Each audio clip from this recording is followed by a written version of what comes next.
हम लोग अभी तक पढ़ रहे थे फ्रक्टोज के रासायनिक गुण, और फ्रक्टोज के रासायनिक गुणों में से हम लोगों ने हाइड्रोजन साइनाइड से क्रिया फ्रक्टोज की, फ्रक्टोज का ऑक्सीकरण, फ्रक्टोज का अपचयन, कुछ रासायनिक अभिक्रियाओं को पढ़ा भी था।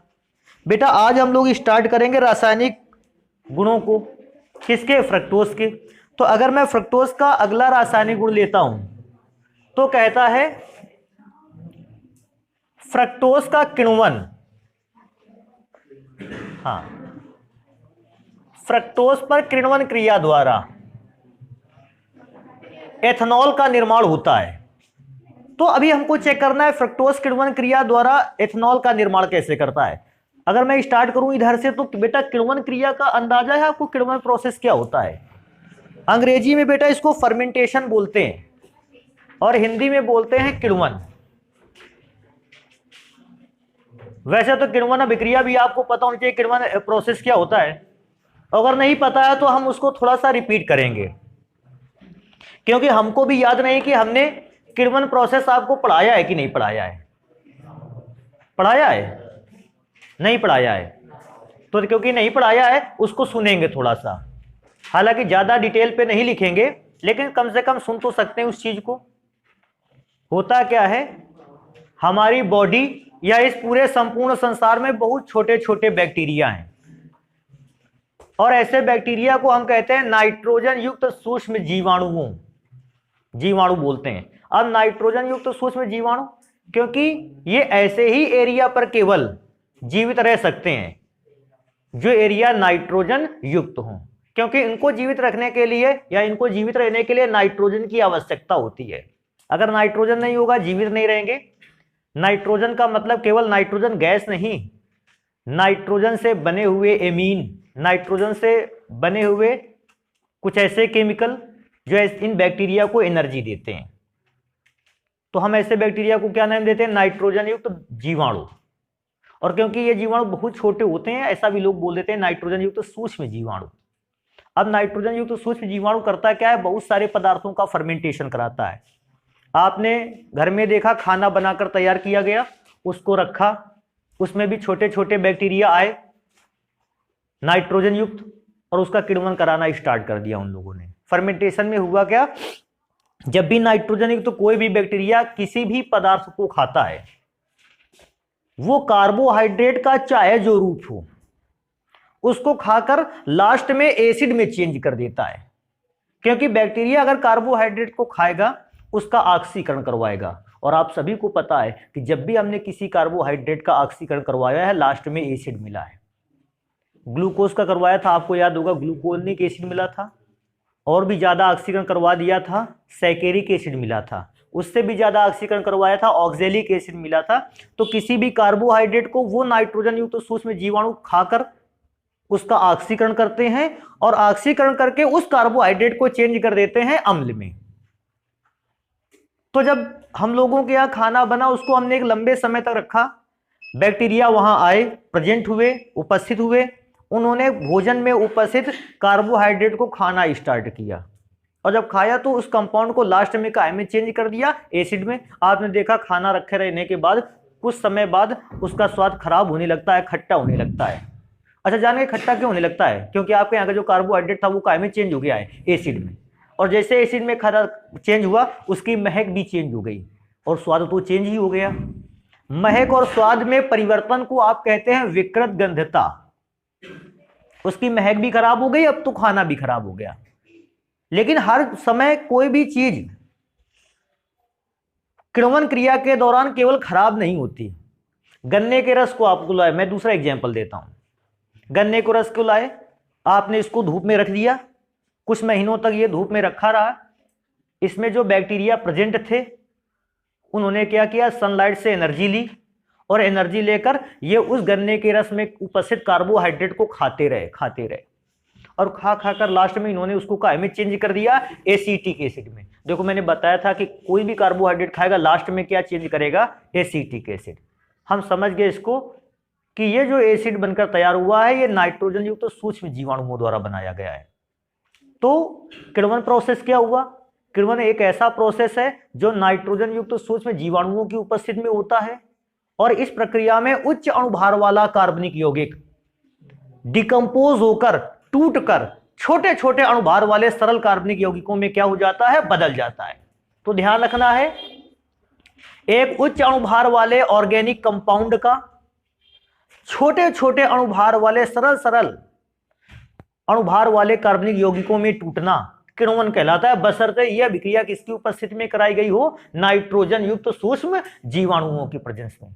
दूध से दही का बनना, सोचो दूध से जब दही बनता है उसका स्वाद खट्टा हो जाता है, इसका मतलब बैक्टीरिया प्रेजेंट रहा, उसने दूध का सेवन किया, खुद खाया उसको, और लास्ट में उसको काहे में चेंज करता चला गया, एसिड में चेंज करता चला गया। एक लंबे समय के बाद उसने जो दूध रखा था उसको बिल्कुल खट्टे पदार्थ में चेंज कर दिया, एसिड में चेंज कर दिया। मैं नाम बोलूं अगर उस एसिड का तो लैक्टिक एसिड में चेंज कर दिया। और जितना ज्यादा लैक्टिक एसिड में चेंज करता रहेगा दही उतना ही खट्टा होता रहेगा। 2 दिन रखा रहने दो, कम खट्टा अगर है, 3 दिन रखा रहने दो और खट्टा हो गया। क्यों? क्योंकि और भी एसिड बन गया। 2 दिन और रखा रहने दो, बैक्टीरिया और भी एसिड बनाएंगे, वो और भी खट्टा हो जाएगा। तो किण्वन प्रोसेस समझ गए किसको कहते हैं? नाइट्रोजन युक्त सूक्ष्म जीवाणुओं की उपस्थिति में उच्च अणुभार वाले जटिल कार्बनिक यौगिक का निम्न अणुभार वाले सरल कार्बनिक यौगिकों में टूट जाना, बदल जाना क्या कहलाता है? किण्वन। किण्वन किसी चीज के खराब होने का ही प्रोसेस नहीं है। अगर भोजन खराब भी हो जाता है, दूध से दही भी बनता है, ये खराब होना नहीं है, ये तो हम लोग अपनी जरूरत के अनुसार उसको चेंज करते हैं। गन्ने के रस से सिरका में बदल जाना खराब होना नहीं है, ये बल्कि सिरका का बनना है।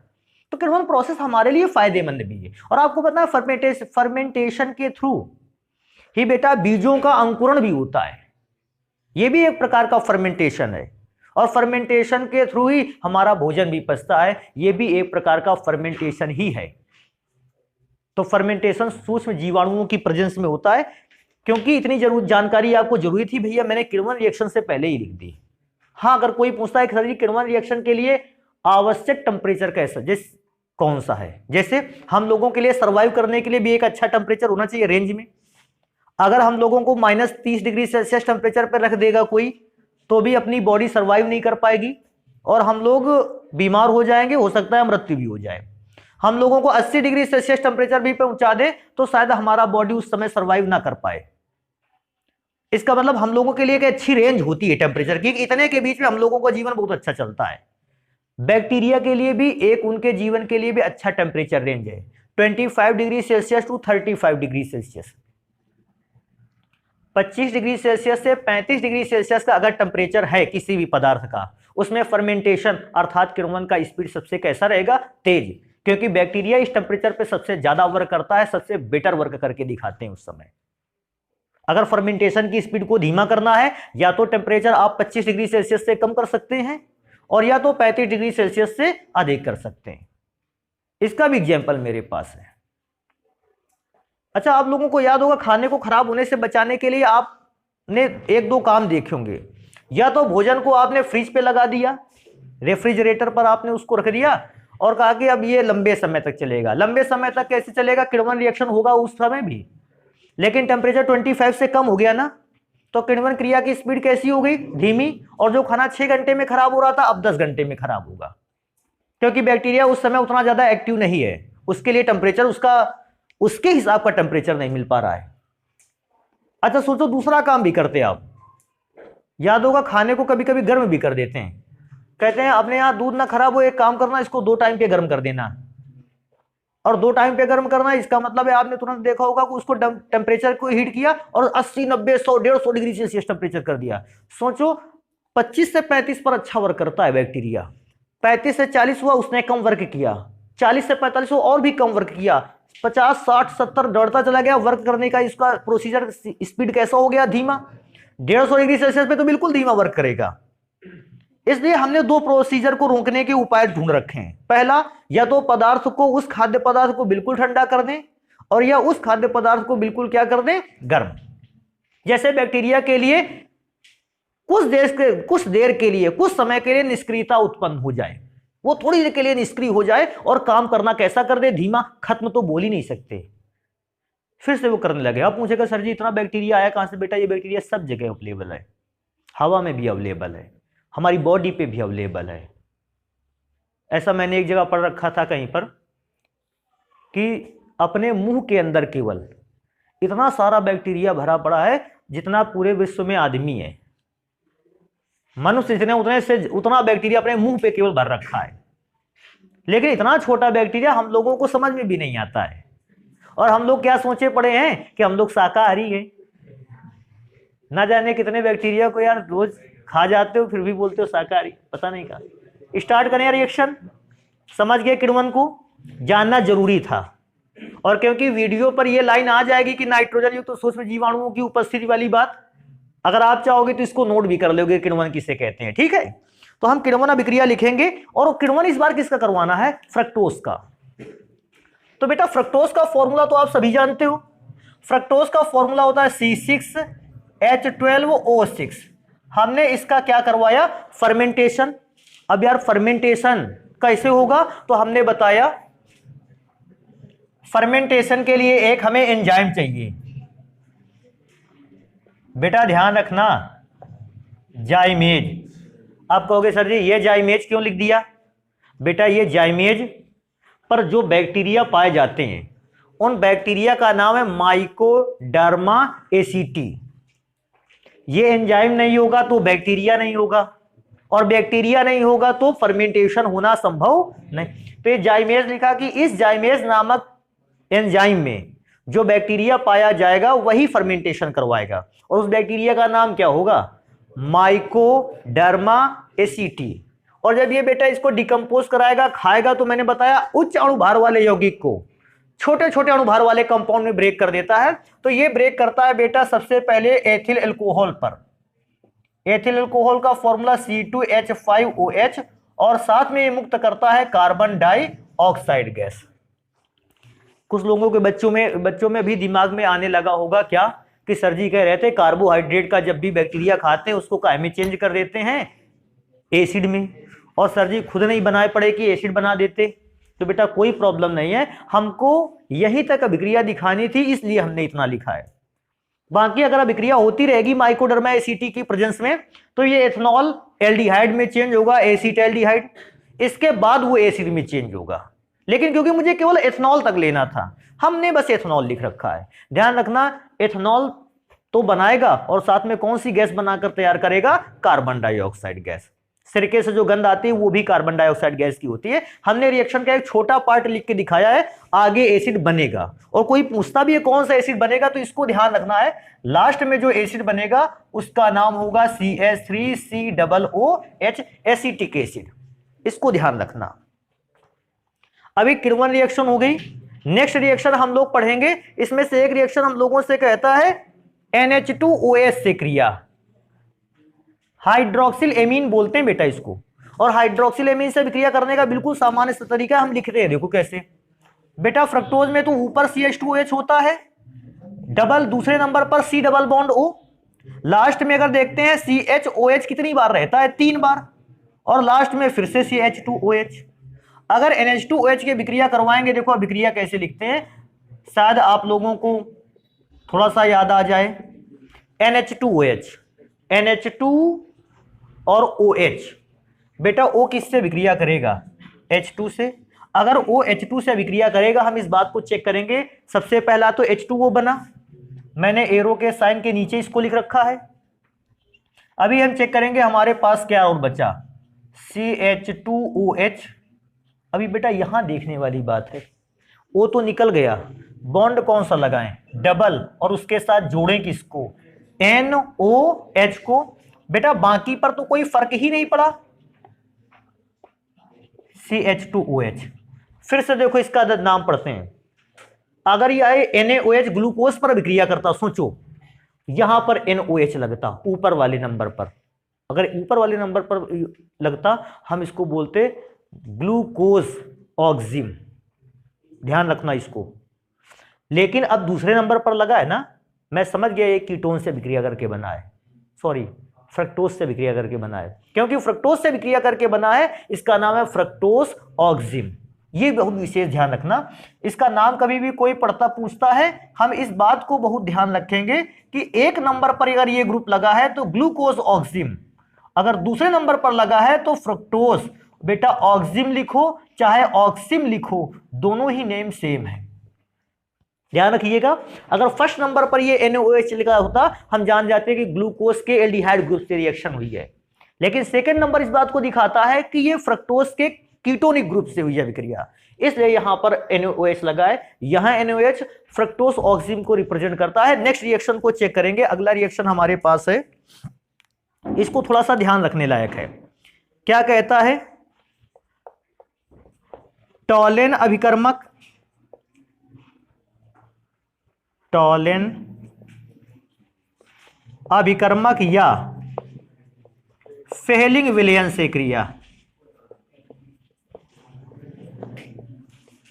से अभिक्रिया या क्रिया लिख सकते हो। इसमें से थोड़ा सा ध्यान रखना है, इससे बेस्ड क्वेश्चन भी आता है, उस क्वेश्चन को के कारण हम केवल इस गुण को लिखा रहे हैं, बाकी हम ना लिखाते चाहे।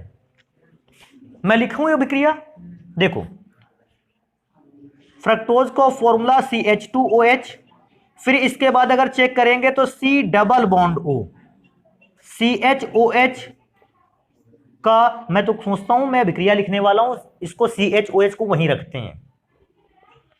अब CHOH 2 बार लिखना था ना, तो CHOH का होल ट्वाइस, लास्ट में CH2OH। अभी कभी बच्चों के दिमाग में ये भी आ जाता है सर जी ने अभी 3 नहीं लिखा, इसको ना लिखते और CHOL का होल थ्राइस लिख लेते, बन जाता बेटा रिएक्शन में ये वाला हिस्सा काम करेगा, पार्ट लेगा, इसलिए इसको नहीं लिखा गया। अब हम इसकी अभिक्रिया करवाएंगे किससे, टॉलेन अभिकर्मक से, Ag2O। अभी इसमें से परेशानी क्या है, परेशानी ये है कि पिछली बार एल्डिहाइड ग्रुप से अभिक्रिया हुई थी। Ag2O अपने आप में एक दुर्बल ऑक्सीकारक है, और दुर्बल ऑक्सीकारक एल्डिहाइड ग्रुप को क्या कर देता था, ऑक्सीकृत कर देता था, और अभिक्रिया संपन्न थी। लेकिन कीटोनिक ग्रुप आपने पढ़ भी रखा है, हमने लिखाया था इस बात को, कल ही के दिन हम लोगों ने बोला था कि ब्रोमीन जल द्वारा फ्रक्टोज जो है वो ऑक्सीकृत नहीं हो रहा था। फ्रक्टोज का ऑक्सीकरण जो है वो ब्रोमीन जल की उपस्थिति में नहीं हो रहा था। क्यों, ब्रोमीन जल दुर्बल ऑक्सीकारक था, ये भी तो दुर्बल ऑक्सीकारक है। वैसे मामले में अगर मैं देखना चाहूं तो ये देख लेता हूं कि फ्रक्टोज का ऑक्सीकरण तो ये Ag2O भी नहीं करा पाएगा, क्योंकि Ag2O अर्थात टॉलेन अभिकर्मक भी एक दुर्बल ऑक्सीकारक है, और दुर्बल ऑक्सीकारक तो कीटोन का कभी ऑक्सीकरण करा ही नहीं पाता है। लेकिन वास्तव में ऐसा नहीं है, वास्तव में ऐसा है कि Ag2O इसका ऑक्सीकरण करवाता है। दुर्बल होने के बावजूद भी सिल्वर ऑक्साइड या टॉलेन अभिकर्मक जो है वो फ्रक्टोज का ऑक्सीकरण करवाता है। तो बात आता है कि सर जी फिर ऐसा कैसे नियम टूट गया, तो नियम नहीं टूटा है बेटा, इसी बात को तो समझना है। अगर इसी बात को बेटा समझेंगे तो देखो अभिक्रिया कैसी हुई, इसने अपना H इसको दान कर दिया।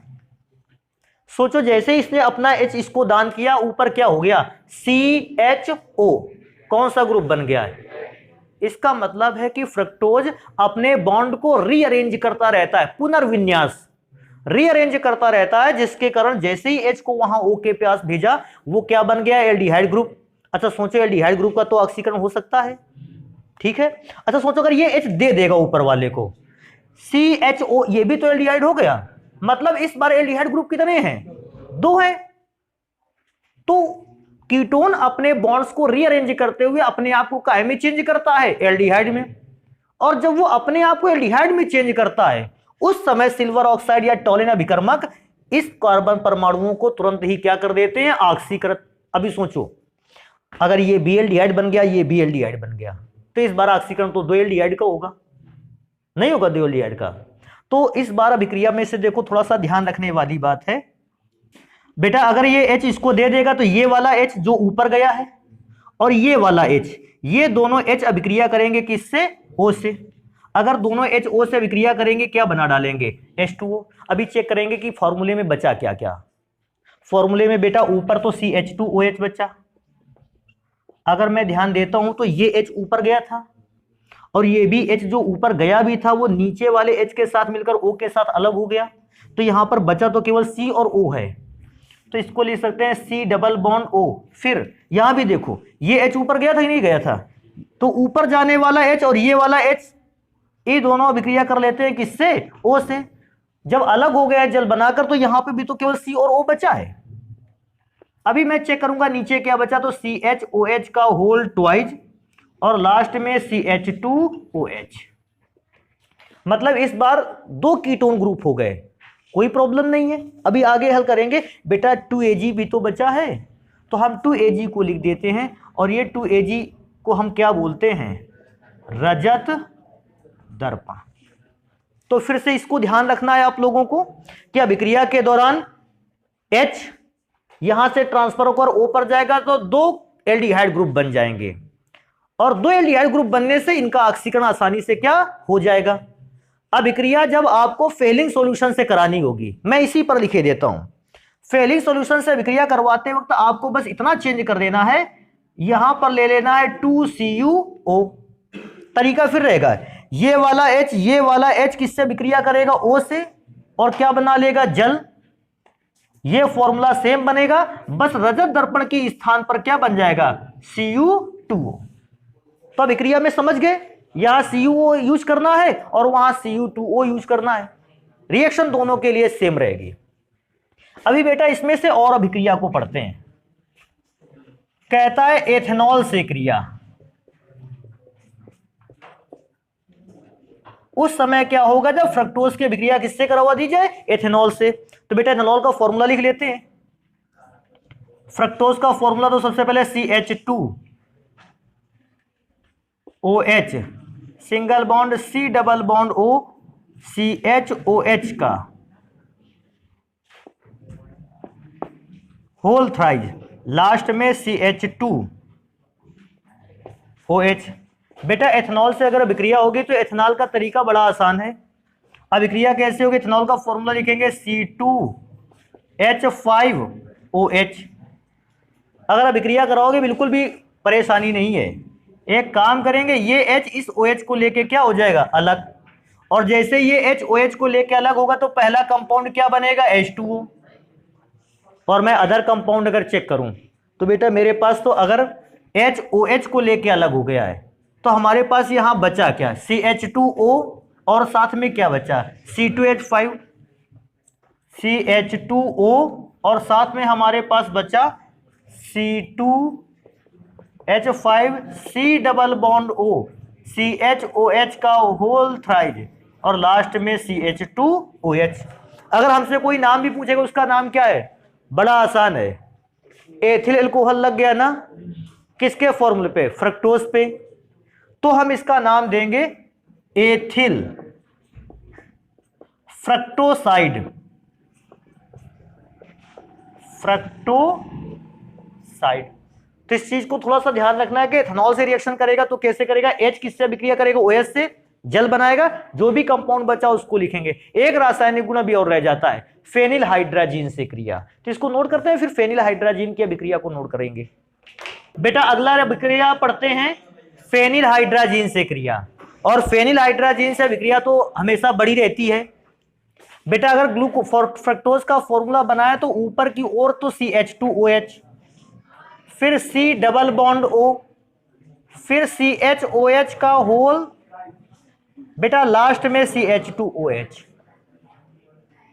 फेनिल हाइड्राजीन से अभिक्रिया होगी तो फेनिल हाइड्राजीन का फॉर्मूला C6H5NH2। बेटा अगर अभिक्रिया करेंगे सबसे पहला काम, O किसके साथ अभिक्रिया कर लेगा, H2 के साथ, और बना डालेगा H2O। अब मैं क्या सोचता हूं, अगर H2 ने O के साथ अभिक्रिया कर लिया है तो इसके भी बॉन्ड खाली हो गए, इसका भी बॉन्ड ब्रेक हुआ, तो ये वाला ग्रुप इस C के साथ कनेक्ट कर दिया जाए। मैं ऊपर CH2H इसलिए लिख रहा भैया, उस पर तो चेंज ही नहीं हुआ कुछ भी। अभी आगे हल करेंगे तो C डबल बॉन्ड, क्योंकि ये बॉन्ड खाली हुए हैं, हम जोड़ेंगे NH2NC6H, क्योंकि नीचे अभिक्रिया हुई नहीं है, हम उन ग्रुप्स को ऐसे ही लिखे देते हैं, CHOH होल थ्राइस और CH2OH। एक तो अभिक्रिया का ये पार्ट हो गया। अभी फेनिल हाइड्राजीन से अभिक्रिया दोबारा होगी, C6H5NH2।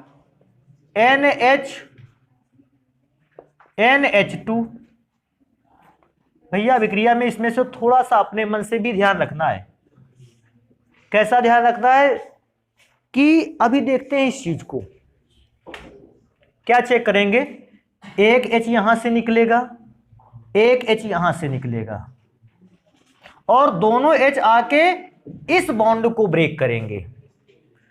कौन से बॉन्ड को? जो N और N के बीच बना होगा। देखने से तुमको लगेगा कि ये तो H और N के बीच बना है ना, वो N और N के बीच बने बॉन्ड को तोड़ेंगे। फिर से मैं दोबारा रिपीट कर दूं, यहां से H निकला, यहां से H निकला, दो H निकले, पहला H यहां पर मिला और दूसरा H उस टूटे हुए भाग को मिला। जैसे टूटे हुए भाग को मिला, हम चेक करेंगे हमारे पास क्या क्या बनकर तैयार हुआ। C6H5NH2, बेटा इसको एनिलीन कहते थे, और इसका तो काफी बड़ा आर्टिकल भी हम लोगों ने पढ़ा था एनिलीन का।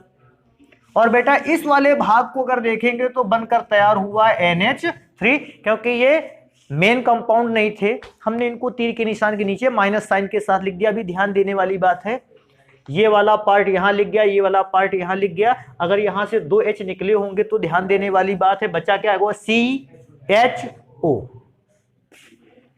तो ऊपर आपके हिसाब से CHO, दूसरे नंबर पे C double bond NHN, C6H5। और बेटा नीचे तो कोई भी अभिक्रिया जब हुई नहीं, वहां कोई भी चेंज होना भी नहीं है। लेकिन अभिक्रिया भी कंप्लीट नहीं हुई। एल्डिहाइड ग्रुप के प्रति फेनिल हाइड्राजीन का आकर्षण तो बहुत ज्यादा होता है, और इसलिए अभी एल्डिहाइड ग्रुप के जब तक है तब तक वो अभिक्रिया करेगा। अभिक्रिया कैसे करेगा मैं दोबारा लिख दूंगा, C6H5NHNH2। अभी समझ गए होगे ये O किससे विक्रिया कर लेगा? H2 से। और बेटा H2 अगर O से विक्रिया कर लेगा, बना डालेगा H2O। अभी चेक करेंगे इस बात को कि आगे हमारे पास बचता क्या कंपाउंड है। तो बेटा देखो यहां तो CH डबल बॉन्ड, क्योंकि O डबल बॉन्ड के साथ कनेक्ट था। आगे NHN C6H5, बेटा यहां C डबल बॉन्ड, ये वाला ग्रुप NHN C6H5। बेटा बाकी पर तो कोई चेंज नहीं हुआ, CH2OH। ध्यान रखने वाली बात है, ग्लूकोज के फॉर्मूलों में मैंने बहुत लोगों को पे कमियां देखी हैं। क्या? कि जब उनको ग्लूकोज या फ्रक्टोज का फॉर्मूला, किसी भी का फॉर्मूला लिखना होता है, वो ऐसे लिखते हैं। होता क्या है, प्रॉब्लम कहां पे आती है? H C से कनेक्ट कर देते हैं वो लोग। देखिए नॉर्मली हर व्यक्ति जानता है, मैं मजहब ये भी जानता हूं कि टीचर भी जानता है, कनेक्टिविटी C और C के बीच में ही होगी, उसको सब पता है। लेकिन आपको मत ऐसा मत दिखाइएगा कि कनेक्टिविटी H से C की है। जहां तक हो सके बेटा बॉन्ड को कहां पर रखो? C से C की ओर ही रखो, जो भी ग्रुप है, CHO है, जो भी ग्रुप है, लेकिन बॉन्ड C से C की ओर ही रहे, वो ज्यादा बेटर रहेगा। इसको दिखाने से क्या होगा कि टीचर भी समझ रहा है उस बात को, नहीं कनेक्टिविटी इसने सही बनाकर रखी है, और नहीं तो वो जानता क्या कहता है, किसी पीछे वाले का नोट कर लिया होगा। तो कनेक्टिविटी में इस बात को बहुत विशेष ध्यान दें। और बेटा एक चीज ध्यान दो, ग्लूकोज में भी यही फॉर्मूला बना था विक्रिया के दौरान, और फ्रक्टोज में भी यही बना था। तो इसका नाम चेंज नहीं होगा, ग्लूकोसाजोन ही रहेगा, ग्लूकोसाजोन। हाँ अभी क्या करेंगे, फ्रक्टोज के उपयोग, हाँ इसका नाम फ्रक्टोसाजोन नहीं, इसका नाम क्या रहेगा? ग्लूकोसाजोन। क्योंकि ग्लूकोज से बने फॉर्मूले और फ्रक्टोज से बने फॉर्मूले में कोई भी डिफरेंस नहीं है, डिफरेंस ही नहीं है।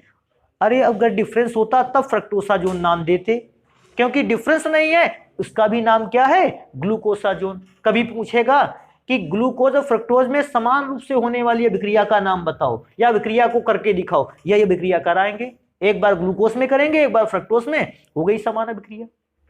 अब ग्लूकोज फ्रक्टोज के कंपाउंड को पढ़ने के बाद अभी चलेंगे फ्रक्टोज का यूज पढ़ेंगे। कहता है चीनी के विकल्प के रूप में, शुगर फ्री जितनी वो नहीं आती है शुगर फ्री, वो बेटा फ्रक्टोज की तो बनी होती हैं, और बेटा क्योंकि चीनी से 2 गुना मीठी होती हैं, ये अच्छा विकल्प होता है चीनी का। आपको चीनी डालनी होगी तो 10 ग्राम डालोगे, लेकिन अगर आपको ये डालना है फ्रक्टोज, आप 5 ग्राम से ही उस काम को पूरा कर सकते हो। नेक्स्ट नंबर लिखा है मीठी गोलियां बनाने में, मीठी गोलियां बनाने में, अब उसको क्या कहते हैं मुझे ज्यादा मालूम है, आयुर्वेदिक कहते हैं कि एलोपैथ कहते हैं, होम्योपैथिक कहते हैं। उसमें से जो गोलियां बनती हैं, छोटी छोटी गोलियां नहीं होती, उस पर टिंचर डाल के दिया करते हैं, तो वो छोटी छोटी गोलियां काहे की बनी होती हैं? फ्रक्टोज से। अभी आगे पढ़ते हैं इस चीज को। मधुमेह, जिसको एक और नाम से जानते हैं डायबिटीज। इस समय मधुमेह और डायबिटीज काफी ज्यादा प्रभावी है। कहता है रोगियों के लिए, मधुमेह या डायबिटीज में रोगियों के लिए, आप ये सभी तो जानते हो, मीठी चीजें खानी मना कर देते हो लोग, उसको बोलते नहीं मीठी चीज नहीं देना है। अब वो मीठी चीज नहीं लेगा तो क्या लेगा? फ्रक्टोज। फ्रक्टोज क्या करेगा? ये ब्लड में उपस्थित कार्बोहाइड्रेट की अमाउंट को कंट्रोल रखेगा। हाँ, क्योंकि ब्लड में उपस्थित कार्बोहाइड्रेट को कंट्रोल रखेगा तो मधुमेह रोगियों के लिए कोई प्रॉब्लम होने वाली नहीं। तो मधुमेह रोगी अगर कोई मीठा चीज खाना चाहता है तो वो किससे बनी हुई चीजों को खाए? फ्रक्टोज, क्योंकि उसके लिए वो बेटर रहेगा शक्कर की अपेक्षा, चीनी की अपेक्षा, ग्लूकोज की अपेक्षा। आगे कहता है टॉफी चॉकलेट बनाने में। टॉफी चॉकलेट बनाने में इसका यूज इसलिए भी होता है, क्यों? चीनी अगर यूज करे तो 10 किलो और फ्रक्टोज यूज करे तो 5 किलो। कम खपत में ही आसानी से उसको मीठा किया जा सकता है और इसे कोई भी खा सकता है। बेटा नेक्स्ट नंबर है सिरप बनाने में। तकरीबन अधिकांश जो सिरप बनते हैं वो फ्रक्टोज से ही बनते हैं। मीठे भी होते हैं और किसी व्यक्ति को नुकसान भी नहीं देगा। अगर ये चीनी से बना हुआ तो हो सकता है किसी डायबिटीज मरीज के लिए प्रॉब्लम क्रिएट कर दे, तो अगर उसको फ्रक्टोज से बनाते हैं तो किसी भी प्रकार की प्रॉब्लम होने भी नहीं देता है। आप इसको नोट करें। फिर पढ़ते हैं कि फ्रक्टोज के स्ट्रक्चर फॉर्मूले कौन कौन से हैं अपने यहां, जल्दी से इनको नोट करते हैं। कहता है डी माइनस फ्रक्टोज के चक्रीय संरचना को आपको देखना है। अच्छा, चक्रीय संरचना से पहले मैं नॉर्मल इसका स्ट्रक्चर बना के दिखाता हूं, उसी से चक्रीय संरचना बनाकर तैयार करेंगे। नॉर्मल स्ट्रक्चर में चलते हैं अगर, तो बेटा फॉर्मूला था CH2OH single bond C double bond O। बेटा CHOH आपको कैसे लिखने थे, मैं थोड़ा सा लिख के दिखाता हूं। बेटा यहां H था, OH लेफ्ट पे था, फिर 2 बार OH राइट पर आ गया था और H लेफ्ट पे चला गया था। अच्छा, इस चीज को तो भूले भी नहीं होगे आप लोग। अभी लास्ट में क्या लिखना है? CH2OH। ये स्ट्रक्चर नॉर्मल थी। अभी हुआ क्या, मैंने जैसा कि बताया था, ये बॉन्ड को क्या करता रहता है? रीअरेंज करता रहता है। और क्योंकि बॉन्ड को रीअरेंज करता रहता है तो हुआ क्या इस बार कि दूसरे नंबर वाले कीटोनिक ग्रुप ने यहां के एक हाइड्रोजन की डिमांड की।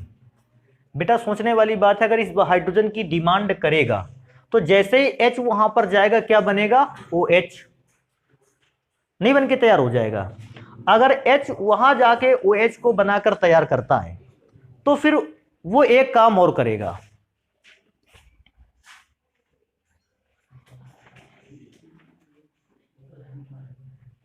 OH इसको बनाकर तैयार किया था तो यहां केवल क्या बचा था? हाँ ठीक है, अगर बेटा ये H ऊपर जाएगा और O के साथ कनेक्ट होगा तो OH बनाकर तैयार करेगा। अभी ध्यान रहने वाली बात है, अगर OH बना के तैयार करेगा तो इसका एक बॉन्ड टूटेगा ना। एक बॉन्ड टूटा तो H तो किसको पास चला गया? O के पास। O की वैलेंसी तो कंप्लीट, लेकिन क्या C का बॉन्ड कंप्लीट हुआ? नहीं, क्योंकि उसका बॉन्ड टूटा, उसको कुछ मिला नहीं। और ये भी ध्यान रखने वाली बात है, यहां से भी H चला तो इस ऑक्सीजन को भी कुछ नहीं मिला। तो ये कार्बन जो होगा ये नीचे आके इस ऑक्सीजन के साथ एक क्या बनाएगा? बॉन्ड बनाएगा। फिर से ध्यान रखेंगे, इसको दोबारा से कंफर्म करेंगे। ये H O के साथ गया, मिला। सोचो अगर H O को मिला है तो O का तो बॉन्ड कंप्लीट हुआ, लेकिन बॉन्ड किसका कंप्लीट नहीं हुआ? तो C ने एक दूसरा बॉन्ड बनाया और इसके O के साथ जुड़ा। क्यों O के साथ जुड़ा? क्योंकि इसका भी तो बॉन्ड ब्रेक हुआ था। अगर इस स्ट्रक्चर को मैं आगे बनाकर आपको दिखाऊं कि ये स्ट्रक्चर आगे कैसे बन पाएगा, तो देखो ये कैसे चेंज हुआ। इस C वाले ग्रुप को सबसे कहां रहते हैं? ऊपर रखते हैं C। अच्छा, C में तो एक चीज याद होगी, इसमें क्या बन गया होगा? OH, क्योंकि H यहां से चला गया। CH2 को कहां लिखते हैं? लेफ्ट साइड पे, CH2OH। इसको ध्यान रखेंगे। नेक्स्ट नंबर पे क्या आएगा? CHOH,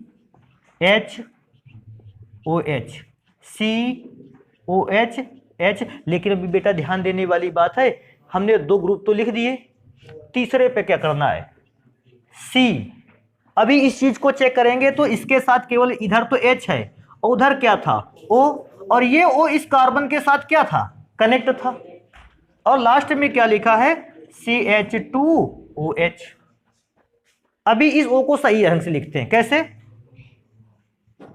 देखने में अच्छा लगेगा। ये फॉर्मूला आया, यहां से गया, इन दोनों के बीच में O को यहां कनेक्ट किया, तो जब O को यहां पर कनेक्ट किया, इस टाइप से एक फॉर्मूला बन के तैयार हुआ।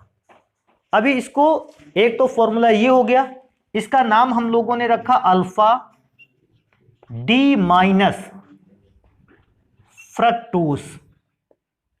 बेटा आपको याद होगा ग्लूकोज में अगला संरचना सूत्र बनाने के लिए कहोगे सर जी फ्रक्टोज की बात हो रही, ग्लूकोज बता रहे हो। आपने केवल इस ग्रुप को केवल चेंज कर देना है। ग्लूकोज में भी ऐसा चेंज किया था। कैसा चेंज किया था, मैं देखो कैसे करता हूं, C इधर की तरफ लगा देते हैं CH2OH और यहां कर देते हैं OH।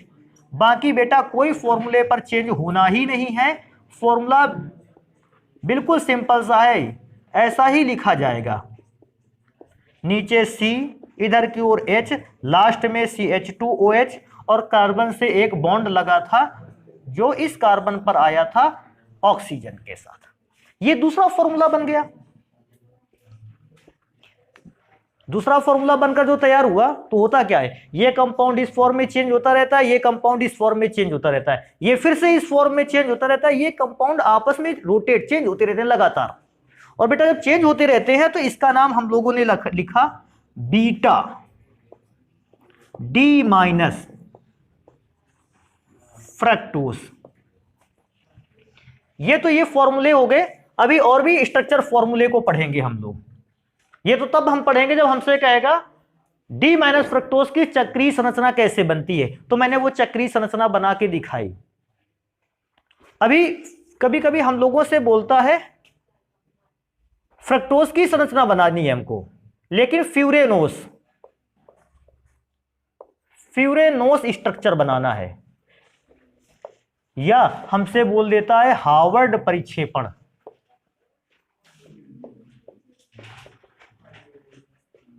से हमें स्ट्रक्चर बनाकर तैयार करना। अब ये फॉर्मूला देखो अलग रहेगा। फ्यूरेनोस स्ट्रक्चर इसलिए कहते हैं क्योंकि अब हम फ्रक्टोज के वो फॉर्मूले बनाएंगे जो फ्यूरॉन से मिलते होंगे। अभी प्रॉब्लम ये है कि फ्यूरॉन को ही नहीं जानते हैं हम, फ्यूरॉन से मिलते जुलते फ्रक्टोज की स्ट्रक्चर कैसे बनाएंगे। तो फ्यूरॉन का स्ट्रक्चर बेटा कुछ ऐसा होता है, इसको ध्यान रखना है तुम लोगों को। ये यहां पर ऑक्सीजन होता है, फिर ये कार्बन कुछ इस प्रकार का पंचभुजीय एक स्ट्रक्चर होता है इसका। अगर देखें 5 जाए, 1 2 3 4 5, और यहां O लगा रहता है। हमको फ्रक्टोज का भी स्ट्रक्चर ऐसे ही बनाना है। और क्योंकि जब फ्रक्टोज का स्ट्रक्चर फ्यूरॉन से मिलता जुलता बनेगा, हम उसको कौन सा स्ट्रक्चर बोलेंगे, फ्यूरेनोस स्ट्रक्चर, या कभी कभी कहता है हार्वर्ड परिक्षेपण स्ट्रक्चर हमको चाहिए। तो अगर वो ऐसा कहता है तो हमको फ्रक्टोज का फ्यूरॉन से मिलता जुलता फॉर्मूला बनाना पड़ेगा। देखते हैं बनाने का तरीका, क्योंकि स्ट्रक्चर बनाकर आना पड़ेगा एग्जाम में अगर मांग लेगा तो। देखो सबसे पहले हम ऐसा ही स्ट्रक्चर बना देते हैं। हमारे पास अगर ये स्ट्रक्चर होगा तो ऐसे देखो कुछ, यहां पर किसको रखना है, ऑक्सीजन को। ये बेटा स्ट्रक्चर बनाते हैं। तरीका थोड़ा सा ध्यान रखिएगा बस। आपको याद होगा कल भी ऐसा ही हुआ था, आज भी ऐसा ही होगा। बेटा यहां पर ग्रुप में लगेगा CH2OH, यहां OH। तरीका देखना है, नीचे OH है ना, तो नेक्स्ट कार्बन पर OH कहां चला गया, तो नेक्स्ट कार्बन पर OH कहां गया, नीचे। यहां कहां गया, ऊपर HOH। और मैं तो कहता हूं अब OH नहीं लगना है, यहां पर बेटा लगना है CH2OH। क्यों, तुमको याद होगा शुरुआत वाले कार्बन और लास्ट वाले कार्बन पर क्या लगा था, CH2OH। तो भैया यहां पर CH2OH थोड़ा सा ऊपर कर दें क्या, CH2OH लगेगा। ये पहला फॉर्मूला है। अगर इसका सेकंड फॉर्मूला लिखने के लिए कहेगा, ध्यान रखना बेटा ये पहला फॉर्मूला है, और कार्बन परमाणुओं की गणना कहां से हुई, ये 1 नंबर कार्बन, दूसरा, तीसरा, चौथा, ये 5वां, और ये कौन सा नंबर का कार्बन है, 6वां। अभी तो एक तो ये पहला हुआ। अगर इसको नाम पढ़ेंगे तो हम देखो इसका नाम क्या पढ़ेंगे, अल्फा डी माइनस, अब इसमें से थोड़ा सा चेंज होगा, फ्रक्टोफ्यूरोनेस, फ्रक्टोफ्यूरेनोस। नेक्स्ट बनाएंगे, नेक्स्ट बनाने में भैया एक काम इसको याद रखेंगे, पहले तो फिर से पंचभुजी स्ट्रक्चर, इस बार पंचभुजी स्ट्रक्चर थोड़ा सा अच्छा, ये ओ लगेगा, यहां सब कार्बन अरेंज होगा। बेटा एक बस काम करना है, जैसे ग्लूकोज में किया था, ये वाला जो ग्रुप है इसको केवल उल्टा कर देना है। अब कहोगे उल्टा क्यों किया बेटा, वही स्ट्रक्चर देखो यहां लिखा था, इसको रोटेट किया था कि नहीं, रोटेट किया था, सेम चीज तो वही कर रहे हैं, अभी इसको भी रोटेट कर रहे हैं। रोटेट करेंगे तो बेटा ऊपर चला जाएगा OH और नीचे आ जाएगा CH2OH। अभी दिमाग में एक चीज आएगी, सर जी क्या इसके OH नीचे CH2OH नीचे आ जाने पर कोई इफेक्ट पड़ेगा बाकी कार्बन पर? कोई इफेक्ट नहीं पड़ेगा, ये अभी भी OH ऊपर रहेगा, H नीचे, OH नीचे, H ऊपर, और यहां पर रहेगा, थोड़ा सा ऊपर और बना लेते हैं, CH2OH। इसका नाम पूछेगा क्या नाम रहेगा, तो एक तो कार्बन पहले लिख देते हैं, पहला कार्बन, सॉरी पहला कार्बन, दूसरा, तीसरा, चौथा, पांचवा, और ये वाला कार्बन छठवां। इसका नाम क्या है, बीटा डी माइनस फ्रक्टो